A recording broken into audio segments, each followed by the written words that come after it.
Hi there, my name is Kimberly and I'm going to share my Connect, Extend, and Challenge.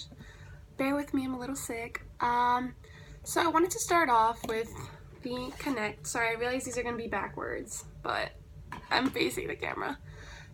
So as we all know, there are many different types of standardized testing. One that I connected with right away was the achievement test. The achievement test will measure whether an individual has acquired information that has been taught and if they've mastered those identified skills.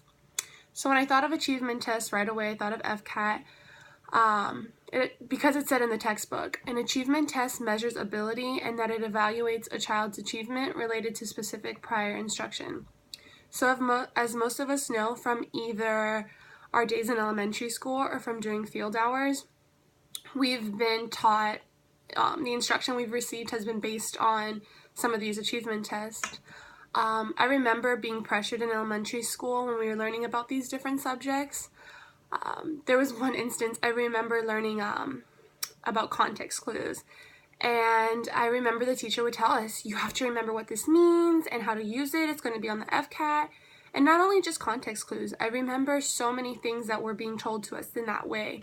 You have to remember this is going to be on the FCAT, you're going to know how to use it, blah, blah, blah, blah, blah. And in my opinion, I feel like that's a very intimidating phrase to be told, you have to know this, it's going to be on the test. It kind of freaks you out because you feel like you have to memorize and master that skill ASAP. I understand having to measure a child's understanding in that content area, but I feel like being told and teaching in that manner is intimidating. So I'm going to go ahead and extend. Originally when I thought of standardized tests, I usually found myself thinking of FCAT, SATs, ACTs, things like that. But reading the text, I was able to recognize that it goes beyond that. I was able to learn about the different types of standardized tests that ultimately extended my thinking. For one, I don't think I knew that standardized tests are mainly considered psychological tests and that they can measure such a range of things such as abilities, achievements, aptitudes, interests, attitudes, values, or even personality characteristics. That's what's kind of shocking to me. I used to feel as infants and toddlers were being assessed far too early, but I was able to conclude that such tests such as ability tests are able to measure a young child's progress in their development, which would help us to see their ability in motor skills, language, social, or even cognitive skills. When reading about the different tests that have been created to measure infants and toddlers, I was surprised that there was such a variety that exists.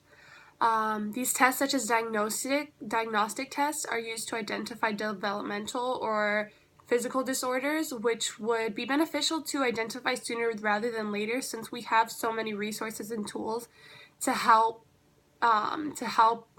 give the student further instruction and different means of measurement, can't think of the word. But anyways, just as infants and toddlers are tested, so are the children in preschool for the purpose of identifying developmental delays or to diagnose sources of disabilities that may affect a child's potential for learning. At this age, they break down tests into 4 types, which were the screening, diagnostic, language, and achievement.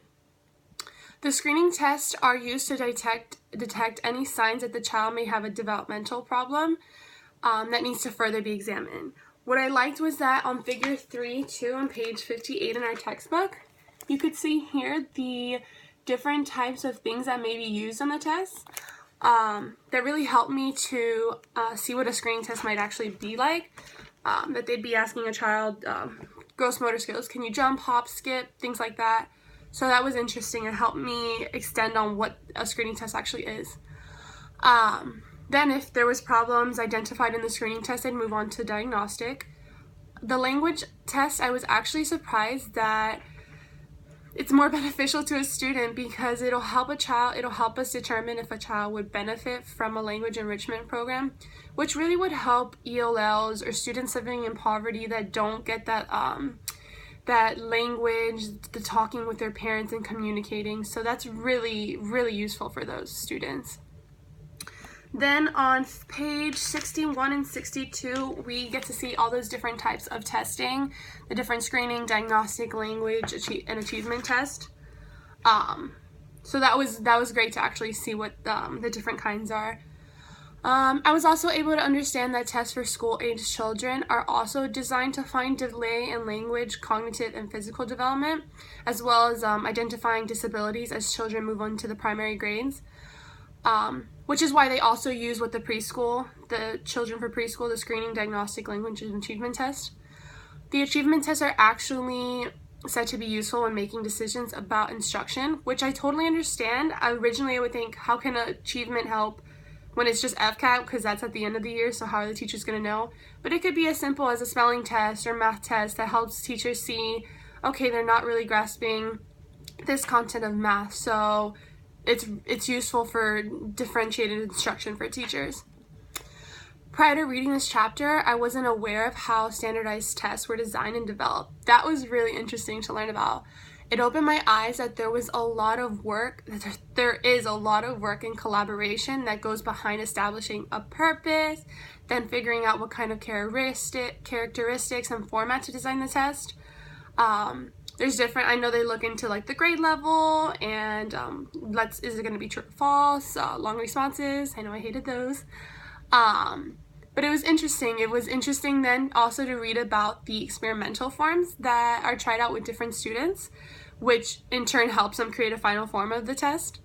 I really didn't know how these standardized tests were created, and so when I read that students were actually sampled and from different socioeconomic status, class, gender, age, it was interesting to see like, okay, they're actually using different students from different areas and different backgrounds in order to finalize and create a test that would be mutual for all these students. So ultimately it extended my thinking, in which it's not all about the scores that these students receive, and it's not all about the achievement type tests that most of us think about. It made me realize that students can benefit from these different types of standardized testing because teachers can identify what they may need additional instruction in to help them succeed. Challenge. Let's move challenge. Wait. Sorry, they're backwards. So actually something that challenged me, on page 59 in our textbook, it says, preschool intelligence tests and adaptive behavior scales are used to diagnose mental retardation. Although intelligence measures during the preschool years are generally unreliable because children IQs can change enormously between early childhood and adolescence. Therefore, that brought me into the whole validity and reliability section, because I felt like the validity and the reliability of some of these tests concern me, because I feel like we may be using too many tests that may make students feel pressured and uncomfortable, and therefore they may not have valid or reliable results. We also read that the validity and reliability of school-age students may be affected by the child's ability to respond in a group setting and to use pencil to find and mark responses on the test. I questioned a little bit of how we determine group settings and why. That challenged me a little bit. Prior experience, I remember feeling intimidated seeing other students in a group setting when in elementary, middle, high school, seeing when other students would finish and close their test books and then go to sleep or whatever it was. I felt intimidated. At that point, I felt, they're so smart, they're done with their tests, and now I just gotta hurry up and finish my test so that way I can be done like them, or I can feel smart like them because they did it so quick. And so that kind of concerns me, and it challenges my thinking as to why do we determine group settings, how and why can we change that? That I'd like to know more about. I mean, I know it's a broad topic, so that's it. Those were my Connect Extended Challenge, and I hope you enjoyed. Thanks for watching.